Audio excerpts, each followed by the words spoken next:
সামর্থ্য থাকলে কখনোই গ্রামে থাকা উচিত নয়। গ্রামে ১০০ বিঘা জমির মালিক হওয়ার চাইতে শহরে এক টুকরো ভাড়া বাসায় থাকা অনেক ভালো, অনেক আরামদায়ক, অনেক সম্মানের। গ্রামে স্থায়ীভাবে বসবাস করাটাকে কোন সূচকে এগিয়ে রাখা যায়?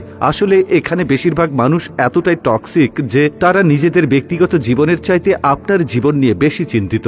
আপনার চুল বড় কেন, অনার্সে পড়া সত্ত্বেও মেয়ের বিয়ে দেয় না কেন, ২৫ বছর বয়সে আপনি বেকার কেন, আপনার কোনো ব্যাচমেট বা আপনার সমবয়সী কেউ যদি বিদেশে গিয়ে লাখ লাখ টাকা কামায় তাহলে আপনি এখনো পড়াশোনা করছেন কেন, এসব আজগুবি বিষয় নিয়ে তাদের অনেক টেনশন। গ্রামের সব থেকে বোকা মানুষটাও শহরের মানুষকে এক হাটে ৩ বার বিক্রি করতে পারবে। সামান্য জমি জমা নিয়ে যে কূটনৈতিক খেলা চলে গ্রামের মুরব্বীদের মাথায়, তা আন্তর্জাতিক কূটনীতিকদের মাথায়ও খেলবে না। আপনি পুকুরে যত্ন সহকারে মাছ চাষ করবেন, একদিন ঘুম থেকে উঠে দেখবেন সব মাছ মরে ভেসে আছে। আপনি কিছু নতুন ফুল ফলের গাছ রোপণ করবেন, সকালে দেখবেন গাছের গোড়া থেকে ভেঙে রাখা হয়েছে। এমনকি আপনার বোনের কিংবা মেয়ের বিয়ে ঠিক করবেন, সহজ সরল কেউ একজন নিজে সিএনজি ভাড়া করে যে বরপক্ষের কাছে দুর্নাম করে বিয়ে ভেঙে দেবে। মাঝে মধ্যে তারা এমন কিছু বিষয় নিয়েও চিন্তিত হয় যেসব বিষয় নিয়ে আপনার ফ্যামিলি মাথায় ঘামায় না। গ্রামের টক্সিসিটির আরো একটি বিরাট পার্ট হচ্ছে ঝগড়া। আপনি এমন কোনো বাড়ি খুঁজে পাবেন না যেখানে জায়গা জমি নিয়ে বিবাদ বা বিরোধ নেই। প্রত্যক্ষ এবং পরোক্ষভাবে এই ফ্যামিলি সেই ফ্যামিলি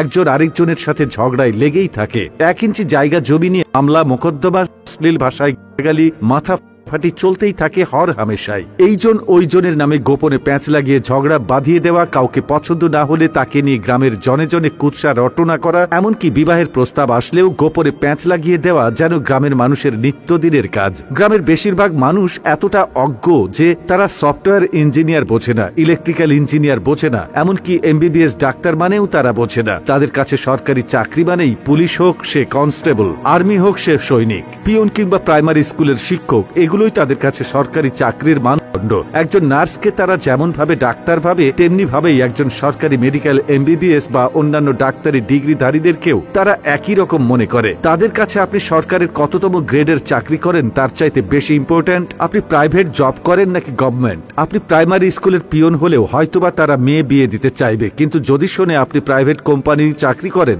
সে চাকরি যতই ভালো হোক তারা আমতা আমতা করবেই। তাদের কাছে আপনার উচ্চশিক্ষা গ্রহণের চাইতে আপনার যে বন্ধু এসএসসি পরীক্ষার পরে সৈনিক, কনস্টেবল কিংবা বিদেশের লেবারে কাজ করতে গিয়েছে তাদের দাম অনেক বেশি। আর টক্সিসিটির সবচেয়ে বিরক্তিকর আরেকটা পার্ট হচ্ছে গ্রামের চায়ের দোকানগুলো। প্রতিটি চায়ের দোকানে চায়ের কাপের চুমুকেই উঠে দিয়ে, যেখানে কার বউয়ের বাচ্চা হচ্ছে না, কার বউ কার সাথে কথা বলেছে, কার ছেলে মেয়ের বিবাহ হচ্ছে না, সেসব থেকে শুরু করে রাজনীতি, অর্থনীতি, খেলাধুলা কোনোটারই গবেষণা বাকি থাকে না, যার অধিকাংশই আবার গুজব। গ্রামের মানুষ যে কি চিজ, পরনে লুঙ্গি আর আলাভোলা একখান হাসি দেখে কাউকে সহজ সরল ভাববেন না। তামাম দুনিয়াটা মেলা ক্রিটিক্যাল ডিপ ফোকাস না করলে টেরি পাবেন না। এত সবের মাঝেও আপনার গ্রামে কিছু শুভাকাঙ্ক্ষী থাকে যারা আপনাকে বোঝার চেষ্টা করে, যারা অন্যের জীবন নিয়ে এতটা আগ্রহী বা উৎসাহী নয়। তারা মানে যে উচ্চশিক্ষা গ্রহণের চাইতে বিদেশ চলে যাওয়া কিংবা কোনো কাজে লেগে পড়া কখনো বেটার অপশন নয়, যারা কিনা চায়ের কাপে মিথ্যা ও গুজবের ধোঁয়া ওঠায় না, তাদেরকে স্যালুট। তারা